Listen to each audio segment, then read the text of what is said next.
All right. Well, good afternoon, everyone. We are pre-recording another edition of the Weekly Member Spotlight. I'm actually going to be on vacation Friday, and I have the privilege of this week sitting down with Miss Maureen Lambe, who is the Executive Vice President for the National Apartment Association Education Institute. And as I made mention last week when we interviewed the CEO and President, Bob Pinniger, from the NAA, our executive vice president rather, Mark Franks, did some homework for us and went out to some of our friends at the national level and invited them to participate in the spotlight. So I'm very excited to sit down today with Miss Maureen Lambe. Again, before I introduce her and ask her to share a little bit of information about herself, I wanted to take this opportunity, because it's related to the NAAEI, that our very own Kimberly Hurd, who is the Senior Vice President with Sundance Property Management, as well as the Treasurer for the Board of Directors at the GCNKAA, and I'm pretty sure she has a host of other responsibilities and titles in various organizations and industry-related committees. But Kim Hurd, we announced this week, was just elected Vice President of the National Apartment Association Education Institute. So Maureen, I'm sure you know Kim very well. Yes, I've had the pleasure of working with Kim actually since the NAA Education Institute came into being in 2006. So I've known Kim for many years. So it's great to see her advance. She's been committee member and board member, and it's just great to see her now become the vice president, hopefully soon to become elected president of NAA. Yeah.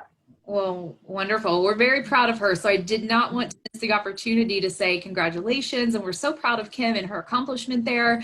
Her passion for education and just for our industry in general is truly unparalleled. So we're super proud here in the greater Cincinnati area of our very own Kim Hurd. But Maureen, you're the woman of the hour, and I'd love to just ask that you introduce yourself for those of us who are just getting to know you. Tell us a little bit about who you are and what you do with NAAEI. Great. Well, I'm the Executive Vice President of the NAA Education Institute, and that means that I oversee all of the programs and activities of NAAEI.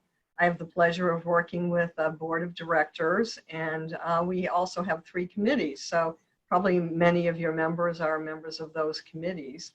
And I encourage anyone who wants to get involved at the national level to consider becoming a committee member for either NAA or NAA Education Institute.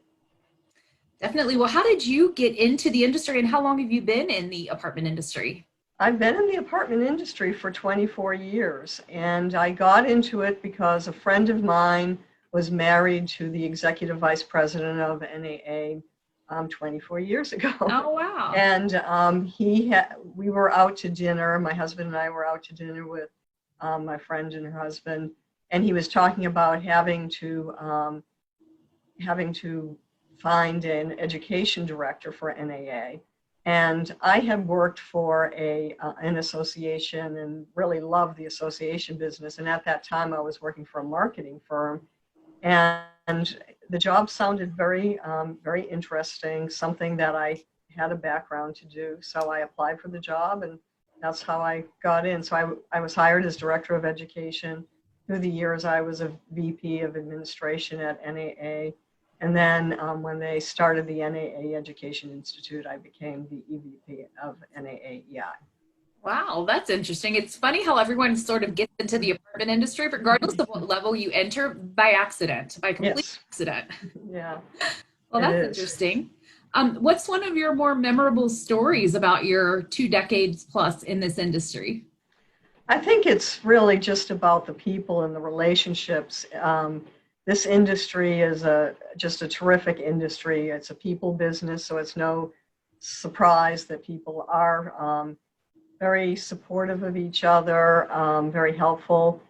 I'm amazed when I will see a member, and being at the national level, this happens quite a bit. You know, a member will acquire a property in a different city, in a city that they have no experience with, and they'll pick up a phone and they're calling a future competitor and you know, ask for some information about the city, and it's just terrific.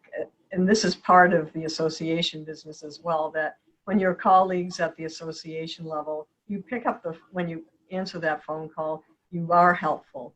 Yes, that person is going to compete with you in business, but you would appreciate it if you found yourself in the same situation, that you would have someone that you could call. So Absolutely. I see that all the time, but I also see some, I've seen some pretty impressive personal relationships that really I just found beautiful. There was a gentleman on our board who had a family member who had some substance abuse problems, and he was in a different city, and he called one of the board members who lived in that city and asked if he could do a favor for him, and could he make sure that that family member was safe and secure in a hotel. He was waiting to get into a rehab program, but he couldn't get in for 3 days. So he said, I said, I'll give you, I'll pay you back, but could you make sure he gets in a secure hotel, etc. Sure. Well, this person, of course, went back, talked to his family, and they decided that they'd have that person stay with them for the weekend. They didn't want that person staying in the hotel. And not only that, when he got into the substance abuse program and was allowed visitors on weekends, they went to visit him every weekend while he was in that program. And they're friends to this day, and I'm happy to report that that formerly young man now is a dad. He's clean, sober, and has a wonderful family, and he still stays in touch with that family that helped him. So that's just, I mean, to me, that was just beautiful. It was just that is a beautiful story. Wow. And it's so true. And when I think back on my career, and I've been in the industry for 25 or 26 years, so about the same amount of time. But my closest friends in life are people I've met along the way from being involved in this industry. I think it takes a special kind of people to people on the level that we do, providing a home and working as intimately as we do with our customers and our clients who invest so much money, and our, fellow industry associates who really devote their lives to this industry. It does just really form some strong bonds and some strong friendships. So that's a really great story. Well, let me ask you this question, Maureen. What sort of advice would you offer up to folks who are just starting in this industry, and who are just, getting involved in the apartment association? Well, being the EVP of NAAEI, I'd say earn a credential. Right. Very sage advice. That's one of the first things that you should consider doing. We've had the privilege of interviewing some of the people who have won our NAA Excellence Awards. We have individual awards for the CAM of the Year, NALP of the Year, etc. And when we interviewed them and asked them, would they recommend this to their colleagues, they all definitely said that what they learned in the training that they took before they sat for the exam and earned the credential, that it's immeasurable. It really enhanced their professionalism.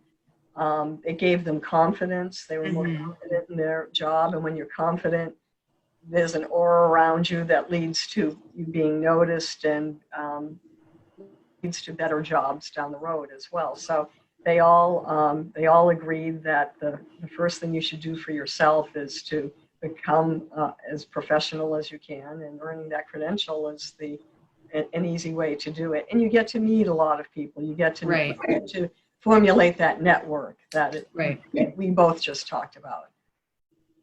Good. I love that advice. Well, is there anything else from a professional perspective, whether it's about yourself? I think we were talking a little while ago before we officially started the interview that you had some pretty interesting and exciting information about our local affiliate, the GCNKAA. Could I ask you to share that with our audience? Sure. I'd be delighted to. Every year I track affiliate sales.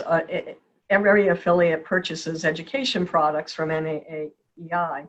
So I track the volume of sales, and then I measure it against the membership ranking that association has, because I'm curious to see, in many cases we have, some of the top associations as far as the number of members and number of units, but they don't rank as highly with education. So I'm pleased to say that you are outperforming your ranking as far as size. You are currently number 6. Well, in 2019, you were in number 16 ranked for education, and your ranking for the number of units or size was 32nd.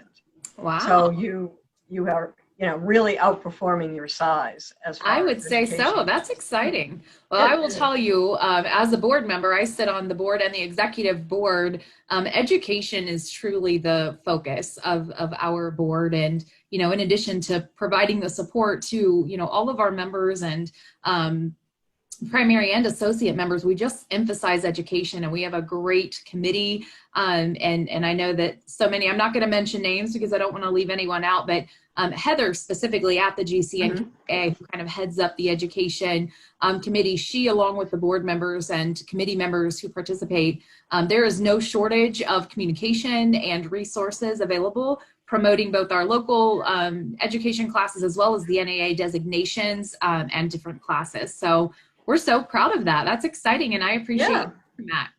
We're doubling our effort based on size. Absolutely. Absolutely. Good. And you've always been recognized by NAA as a leader in education. Well, we are very proud of our leaders, and so thank you for sharing that. Well, I'd love to shift gears, Maureen, and get to know you a little bit on a personal level. How does that sound? That sounds fine. All right. Well, first of all, I immediately noticed your backdrop, and I'm like, are you sitting out there in front of that beautiful cottage? And No. You shared with me that you're actually not, but it is yours. Yes, it is.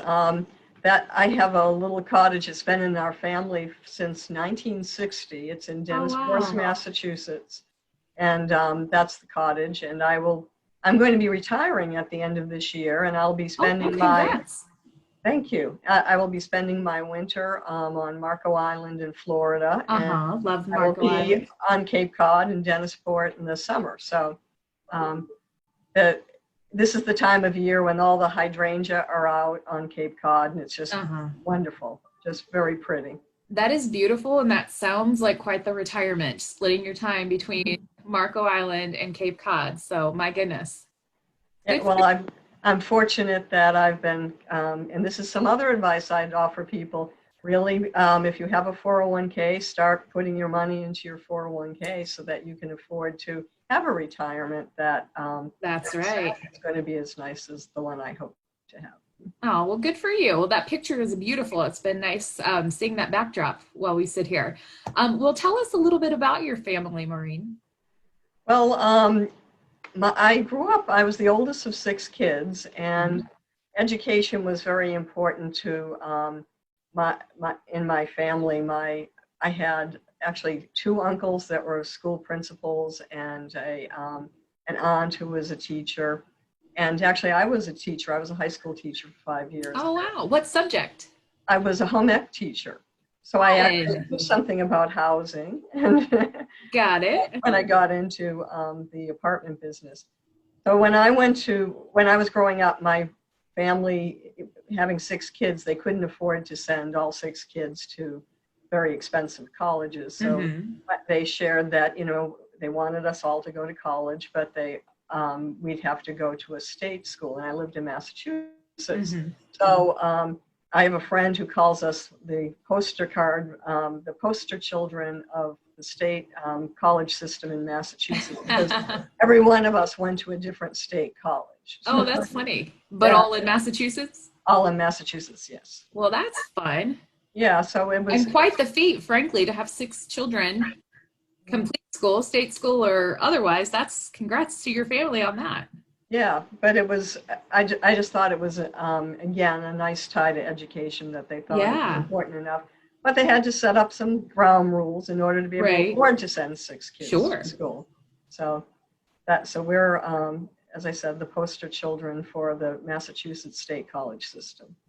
Well, based on the subject that you taught, this is a great segue to my next question. What do you like to do in your pastime? What are some of your hobbies? I do like to cook. I consider myself to be a very good cook and very creative. And I'm looking forward to having more time when I retire to do that. It's, I can only do it on weekends now, but I'm looking forward to that. So that's a major. What's a meal or a dish that you're famous for? Actually, I make a great arrabbiata sauce, an Italian arrabbiata sauce, which has a little bit of pepper in it. And oh, wow. on my honeymoon, I was in Italy, and I ordered that a number of times. And then I came home and I worked on perfecting the Yeah. so I do that very well. Very nice. Well, on the contrary, I did not get that talent. Well, my mother is an amazing cook. My sister got that talent, and somehow it has escaped me. And so I am constantly trying to learn and practice. And it's certainly I have a few dishes down, but nothing very fancy. And I'm always so fascinated when I meet someone who is good at it and good enough to be confident in saying that they're good at it. Because I just, for whatever reason, I can go perfectly by the book and measure everything out, and it still is mediocre, or I can get a little, adventurous, and that doesn't turn out either. So I just I enjoy the talent of others cooking, and that's where I have to land. What is your favorite food to eat, not just prepare? Well, actually, I really like Italian, but I do like growing up in the Boston area. I like lobster as well. So Oh I yeah. like lobster, swordfish, so different fishes. Living in Maryland, as I have, I also like crab cakes. So Oh seafood, I'd say yes. seafood and Italian are my favorites. And those are pretty different palettes, so that's interesting. Yeah, yeah, they are, but it's what you've become accustomed to as well. Right. So I don't hear a Boston accent or a Massachusetts accent at all. Have you worked on that over the years? I moved to Chicago from Massachusetts, and I remember meeting some people that didn't they couldn't understand me, and they didn't think it was very endearing. So I Right. worked hard to erase it because It's very neutral. yeah, and that's what Chicago is known for, a very neutral accent. So. Right. Right. Well, do you follow sports at all? And if so, who's your favorite sports team? Well, the Boston Red Sox were, as a kid, I used to take a bus and then the subway into Fenway Park. And Right. when I look back, no one would let their kids do that now. But like in the ninth grade, I'd Sure. go with my friends each year for a number of games. So that was really the first professional sports team I ever got to see a professional game and follow. Right. So I'm a fan of all of the Boston teams, but also living in here in the DC area, I was happy to see the Nationals win last year. Right. That was exciting. And having lived in Chicago, I was in Chicago for 12 years, and I was a Cubs fan there. Oh, So okay. I kind of adopt where I am, but the Boston beginnings probably predominate over all of Sure. these other teams. So were you super disappointed that our NAA education and the conference and trade show got moved out of Boston, unfortunately? Absolutely, absolutely. Coronavirus. I really was looking forward to having it there. Um, Last time we had it there, it was great. People really enjoyed it, and Oh yeah. it's my hometown, so of course I'm pretty, I'm, pretty passionate about that city. Yeah, well, we're excited that it's still on for Dallas, and hopefully we Yes, at least convene in the fall. But yeah, I was very excited about Boston also. yeah, we had a great attendance the last time we were there, and people took the Hmm. time to bring families in and see a lot of the historical sites as well as Yeah, go to Cape Cod right. before or after. So I think people were a little disappointed not to be able to do that this year. Yeah, in the scheme of things, it was certainly the best decision, but it was a little Yes, disappointing. So hopefully we'll get that back on the books at some point in time and get ab- ourselves to Boston. absolutely. But we have Chicago next year, Yeah, Dallas, Chicago's always Dallas in fun. November. Yes, Yep. I'm sorry to be missing that. I will be retired, so I won't be there, but I will. So you'll be in Be Marco thinking of, Island. We'll be I'll be thinking of thinking you. of everybody. Right. Well, are you a reader, Maureen? And if so, what's one of your favorite books? Yes, I am. I've always liked biographies. The most recent book I read was Bad Blood, and it was about Elizabeth Holmes and the Theranos scheme. I don't Yeah. know if people are aware of it, but it was just a fascinating book from start to finish. Just how she was able to, get this much money invested in a company that Hmm. was it was, kind of a Ponzi scheme. Are they making a movie about that? Did I hear? Yes, there was a documentary I saw Okay. on HBO, but they're doing I a movie. Yeah. Yeah, I saw something about that. I haven't read it, but it does sound fascinating. So that's one of my favorite questions from this initiative is asking Yeah. people. Like, I don't even have to keep track of books that are popular because I get a very nice list going out every time I talk to someone about their favorite books. But I did see something coming out about a movie, so that's always the telltale sign I need to read the Yeah. book. They've decided to make a movie about it. Yeah. No, Well, I'm good. sure it will be a great movie. 'Cause it was just fascinating too. The very the captains of industry, generals, the people she had on her board of Mhm. directors that Right. she was able to just bamboozle. There's no other word for it. Wow. Yeah. Fascinating. What about a favorite movie or TV show? Um, well, I loved Homeland, so I'm very disappointed that that is no longer on Hmm. the air. But I was pleased with the ending because the ending allowed for perhaps down the road that they would come back with Homeland again, a few Yeah. years out. So um, I really enjoyed that show, and I think part of it though was living in the D.C. area. Right. You saw a lot of familiar places so that was an attraction, but also just a fascination with the work of the CIA. That was Yeah. I didn't especially get into that, but I know what it was about. And wasn't Claire Danes in that show? yes, she She's one of my was. favorite actresses. So that was one of those shows I'm always like, I need to watch that. I like her Yeah, very much. And I would highly recommend. I'm yeah. sure that it's going to be on some channel.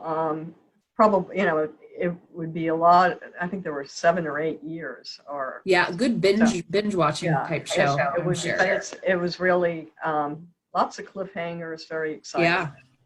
So I Okay. highly recommend that. I like that. Well, what about one of your most memorable concerts that you've attended? When I lived in Chicago, I got to go to the Michael Jackson concert that was at Soldier Field. At that Wow. time, he What was year was touring, that? gosh, maybe Ish. 82 maybe, Wow. 83. And it was at the height of his Oh, fame yeah. and his, and dance. And oh, it was just Wow. fabulous.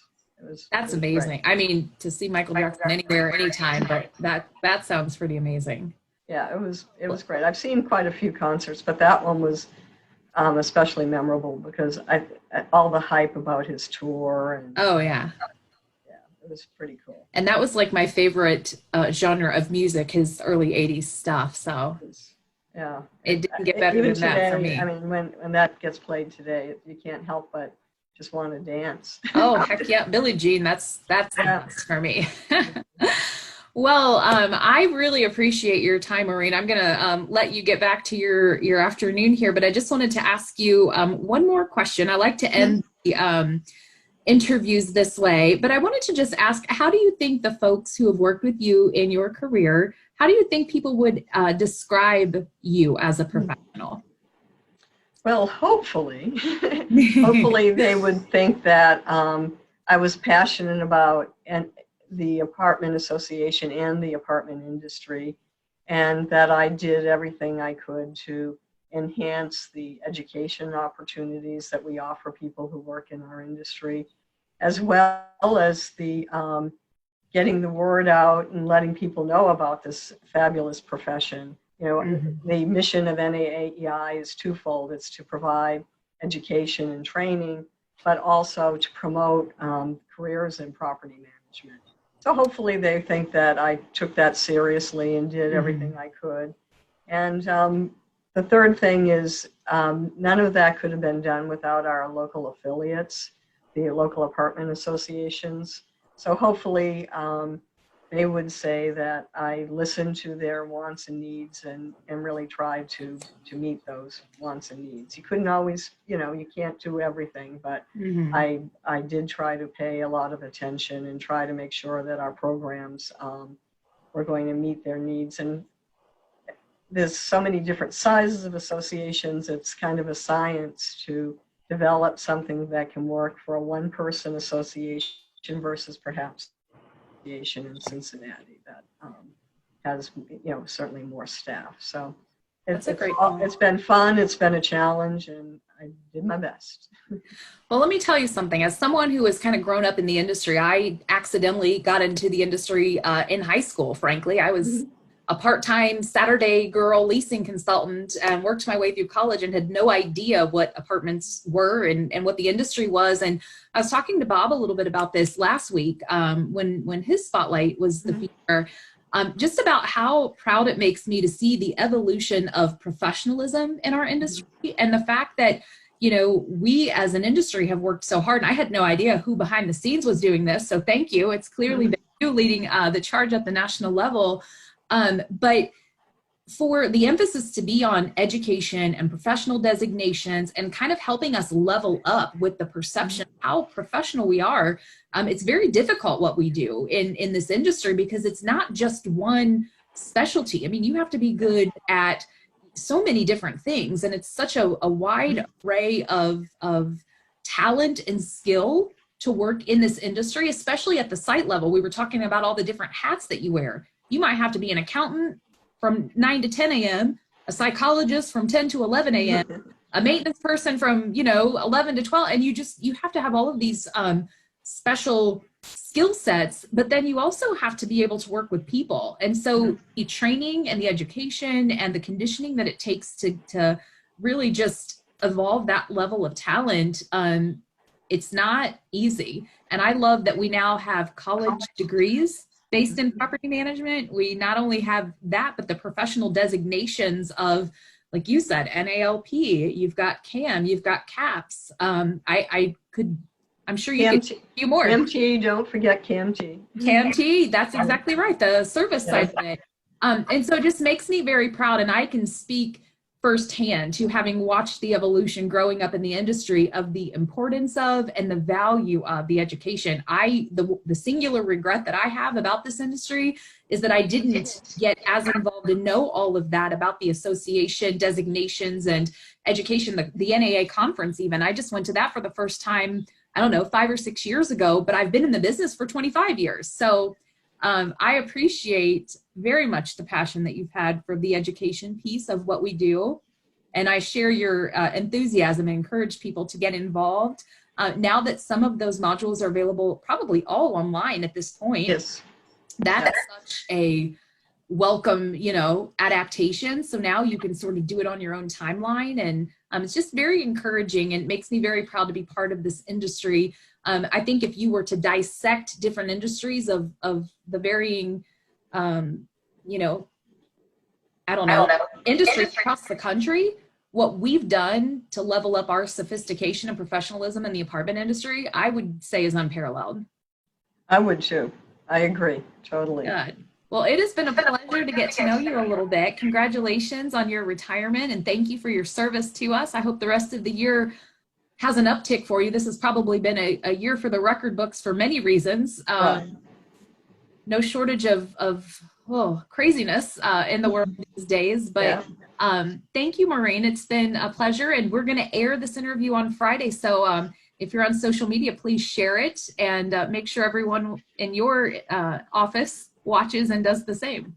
I will. Thank you so much for having me. I appreciate it. Our pleasure. Thanks so much. Bye. Bye-bye.